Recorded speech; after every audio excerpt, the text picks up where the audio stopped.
Okay, this is looking at the front of the water pump as it sits on the engine. This would be the top up here.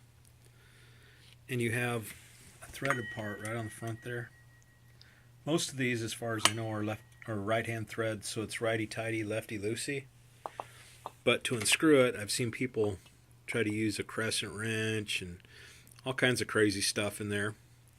If you look close, there's a hole there and a hole there. So you can use like a spanner wrench to hold that. If you got a wrench that fits on here, use a spanner wrench to hold the pulley. Then you can turn it with a regular wrench.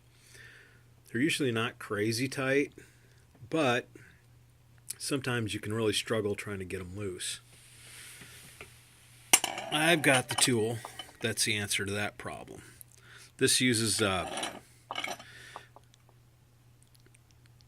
air hammer that hooks up to that end. I'm sure you all know what an air hammer is. And this just simply hooks into that end. You slide it over the nut on the fan clutch, and this is before you take the belt off. And you just rattle it a couple times and it'll pop it loose, and then you can just spin it off by hand.